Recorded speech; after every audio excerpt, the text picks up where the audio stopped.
ને મિત્રો મજામાં. મિત્રો આપણે રેલવેના જુદા જુદા સમ જોઈ રહ્યા છે, એમાં કંઈક ને કંઈક નવું મળી રહ્યું છે. જેમ કે આ પ્રકારનો એકવાર સમજાયેલો, પણ ધારો કે તમે નવા છો તો તમારા માટે તો નવું થશે જ. જે લોકો માટે નવું નથી એ લોકો શું કરશે? એ લોકો ઝડપથી સ્પીડ કરશે, પણ દરેકનો જવાબ મળવો જોઈએ. જેમ કે ત્રણ ચતુર્થાંશના કેટલા ટકા 7/8 થાય? મિત્રો અહીંયા તમે એવું વિચારી શકો કે ધારો કે x% છે એ 7/8 થાય છે, તો આપણે લખાય કેમ? તો તમને યાદ જ છે કે 3/4 ના એટલે ગુણાકાર. કેટલા ટકા? તો ધારો કે x%. ટકા કરતી વખતે આપણે શું કરવું? ટકા લખવાના નહીં, છેદમાં 100 મૂકી દેવાના. એ કેટલા આપ્યા છે? તો એ કે 7/8 થાય છે. બસ મિત્રો, વાત પૂરી. અહીં તમે x ની કિંમત મેળવી લેશો, એ જ એનો જવાબ. શું કરશો? ચલો, x ને આપણે આ બાજુ જ રાખવાનો છે, તો બાકીનું 7/8 તો છે. 4 અને 100 અહીંયા છેદમાં છે, આ બાજુ જશે તો અંશમાં આવી જશે, અને નીચે કોણ આવશે? 3 આવશે. જુઓ છે હવે તો તમને તરત કહેશો કે 4 એકુ 4, 4 દુ 8. ઓકે, અને આ કેટલા થશે? તો કે 50. તો આખો જવાબ શું આવ્યો? કે 350/3. મિત્રો તમને યાદ છે કે તમારે મિશ્ર સંખ્યામાં ફેરવવું હોય તો તમે 3 વડે ભાગાકાર કરશો. 3 એકુ 3, પછી ઉપરથી 5 ઉતારશું. 3 એકુ 3, 2 20, બરાબર, 20 ઉતારશું. 6 તેરી 18.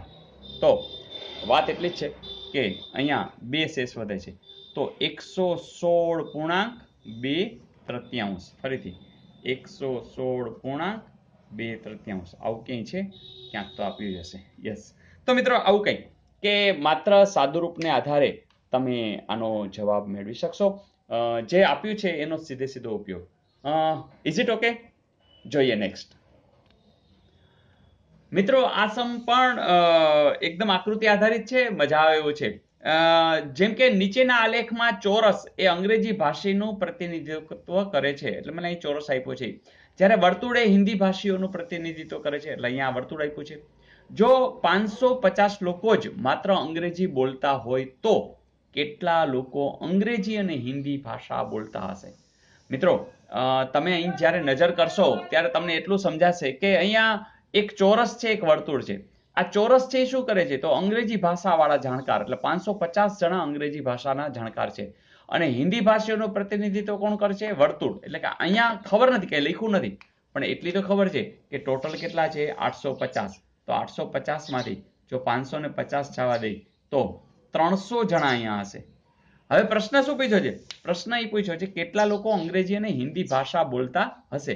તો તમને ખબર છે કે આ 550 છે અહીંયા, અને અંદર 300 રહેલા છે. મતલબ કે આ 300 છે એ હિન્દી પણ બોલી શકે છે અને આમાં પણ રહેલા છે, કારણ કે ટોટલ 550 છે.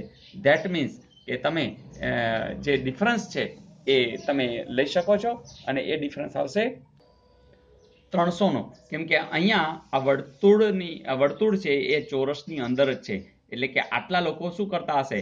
એ હિન્દી એ બોલતા હશે અને અંગ્રેજી પણ બોલતા હશે, એટલે કે આપણો જવાબ આવશે 300. Is it okay? મિત્રો આવા ઉદાહરણની અંદર ખાસ યાદ રાખજો કે દાખલા તરીકે અહીંયા કંઈક આપેલું છે, અહીંયા ક્યાંક આપેલું છે, તો ધેટ મીન્સ આ પણ જુદું છે, આ પણ જુદું છે. ધારો કે આમ કરીને આમ આપેલું છે, તો આટલો ભાગ એવો છે કે જે બેયમાં છે, બરાબર. પણ જો આવી રીતના અંદરની સાઈડમાં હોય તો આ જે ભાગ છે એ આની અંદર પણ સમાવેશ છે. જેમ કે આ છે લખ્યું હોય નોકરિયાત છે, આ લખ્યું હોય બહેનો છે, તો આનો અર્થ કે આ જે તમામ બહેનો છે એ બધી નોકરિયાત છે. આવું કંઈક. તો વાત આટલી જ છે કે તમને જે આકૃતિ આપી છે એના આધારે સમજવાનું છે, અને જેમ જેમ તમે પ્રેક્ટિસ કરશો એમ તમને આવડતું જશે. જોઈએ નેક્સ્ટ. મિત્રો અહીં તમને પ્રશ્ન એવો પૂછ્યો છે, કોણ મોટું? હવે તમને બધાને ખબર છે કે એકના છેદમાં જેમ તમે સંખ્યા મોટી લ્યો, જેમ કે 1/10 અને 1/100, તો આ 1/10મો ભાગ છે અને આ 1/100મો ભાગ છે. તો હંમેશા જો અહીંયા નીચેની સંખ્યા મોટી, એમ આખી સંખ્યા કેવી થઈ જાય? નાની. તો નીચેની સંખ્યા નાની હશે તો એ આખી સંખ્યા કેવી હશે? મોટી. તો તમે જ કહો, વર્ગમૂળ 2, વર્ગમૂળ 3, વર્ગમૂળ 4, વર્ગમૂળ 5, એમાં સૌથી નાનું કોણ છે? તો કે આ. એનો અર્થ કે સૌથી મોટી કઈ છે? આ. તો મિત્રો આમાં કઈ વિચારવાનું જ નથી, તમે જવાબ રેડી જ છે. 1/√2 એ શું થશે? સૌથી મોટી સંખ્યા. તો મિત્રો કંઈ ગભરાટ વિના આ બધા કામ આપણે ચાલુ રાખશું.